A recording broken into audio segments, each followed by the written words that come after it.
లోక్సభ నుంచి స్థానిక సంస్థల వరకు ఒకేసారి ఎన్నికలు నిర్వహించే వన్ నేషన్ వన్ ఎలక్షన్ను అమలు చేయాలని కేంద్రం కృతనిశ్చయంతో ఉంది.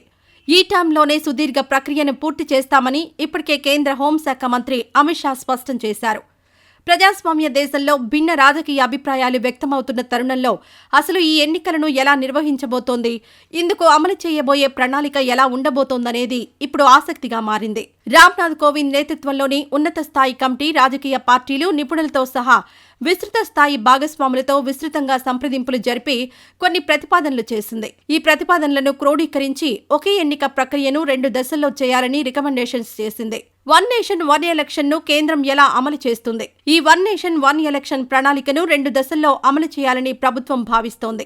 మొదటి దశ లోక్సభ, అసెంబ్లీ ఎన్నికలను ఒకేసారి నిర్వహించాలి. రెండో దశ సార్వత్రిక ఎన్నికలు జరిగిన 100 రోజుల్లో స్థానిక సంస్థల ఎన్నికలు, పంచాయతీ, మున్సిపాలిటీల ఎన్నికలు నిర్వహించాలి. రాష్ట్ర ఎన్నికల అధికారుల సమన్వయంతో భారత ఎన్నికల సంఘం రూపొందించిన ఓటరు గుర్తింపు కార్డులతో అన్ని ఎన్నికలకు ఉమ్మడి ఓటరు జాబితాను ఉపయోగిస్తారు.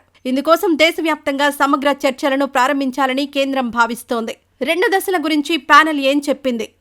మొదటి దశలో లోక్సభకు, రాష్ట్ర శాసనసభలకు ఒకేసారి ఎన్నికలు నిర్వహించాలని రామ్నాథ్ కోవింద్ కమిటీ సిఫారసు చేసింది. రెండో దశలో మున్సిపాలిటీలు, పంచాయతీల ఎన్నికలను నిర్వహిస్తారు. లోక్సభ, రాష్ట్ర శాసనసభల ఎన్నికలు జరిగిన 100 రోజుల్లోనే మున్సిపాలిటీ, పంచాయతీ ఎన్నికలు జరిగేలా సభ, రాష్ట్ర శాసనసభలతో సమన్వయం చేస్తారు. ఒకవేళ హంగ్ ఏర్పడితే లేదా అవిశ్వాస తీర్మానం లేదా మరేదైనా కారణంతో ప్రభుత్వం కుప్పకూలితే కొత్త సభను ఏర్పాటు చేయడానికి కొత్తగా ఎన్నికలు నిర్వహించవచ్చని కమిటీ సిఫారసు చేసింది. అయితే కొత్తగా ఏర్పడిన ఆ సభ కాలపరిమితి 5 ఏళ్లు ఉండదు. గత సభకు మిగిలిన కాలం మాత్రమే కొత్త సభ ఉంటుంది. ఆ తర్వాత మళ్లీ వన్ నేషన్ వన్ ఎలక్షన్లో భాగంగా ఎన్నికలు ఉంటాయి. కాగా వన్ నేషన్ వన్ ఎలక్షన్ ప్రతిపాదనను సుప్రీంకోర్టు మాజీ ప్రధాన న్యాయమూర్తులు, హైకోర్టు న్యాయమూర్తులతో పాటు మొత్తం 32 పార్టీలు, ప్రముఖ న్యాయమూర్తులు సమర్థించారని రామ్నాథ్ కోవింద్ కమిటీ పేర్కొంది. అయితే కాంగ్రెస్ పార్టీ సహా 15 పార్టీలు వన్ నేషన్ వన్ ఎలక్షన్ ప్రతిపాదనను వ్యతిరేకిస్తున్నాయి. వన్ నేషన్ వన్ ఎలక్షన్ విధానం ఆచరణ సాధ్యం కాదంటూ కాంగ్రెస్ పార్టీ అధ్యక్షుడు మల్లికార్జున ఖర్గే వ్యతిరేకత వ్యక్తం చేశారు. ఇది ప్రజల దృష్టిని మళ్లించే ప్రయత్నమని ఖర్గే అభివర్ణించారు. ఇది జరగదు, ఈ విధానాన్ని ప్రజలు ఆమోదించరు అని ఆయన అన్నారు.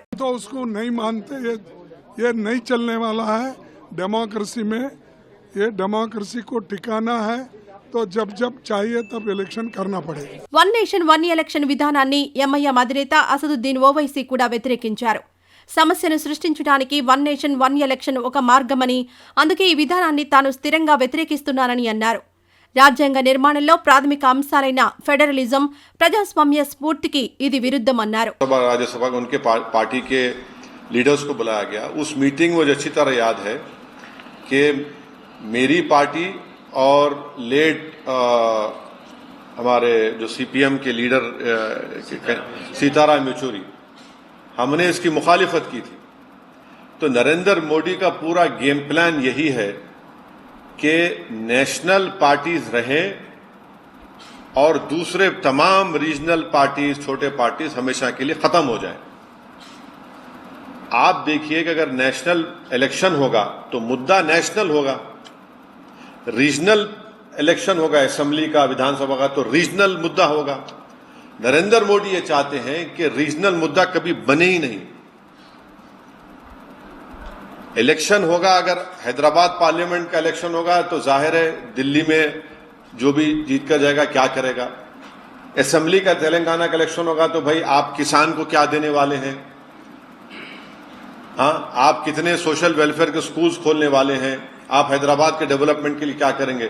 तो बीजेपी यही चाहती है कि ये वन नेशन वन इलेक्शन करवाकर रीजनल पार्टीज को कमजोर करके रख दिया जाए. और ये बार बार इनका आर्ग्यूमेंट है कि नहीं हर थोड़े दिन का इलेक्शन हो रहा है.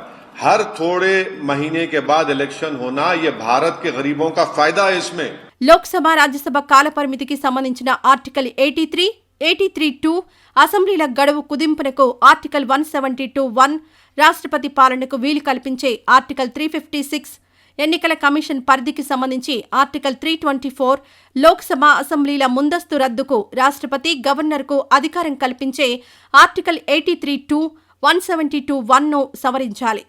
ఈ సవరణలు ఆమోదం పొందితే తప్ప జమిలీ ఎన్నికలు సాధ్యం కావు. ఎన్నో చిక్కుముడులు, మరెన్నో సవాళ్లతో కూడుకున్న ఈ ప్రక్రియను పూర్తి చేయడం అంటే మోదీ సర్కార్కు కత్తిమీద సామే. 2029లోపే ఈ ప్రక్రియను మోదీ సర్కార్ ఎలా పూర్తి చేస్తుందో వేచి చూడాలి.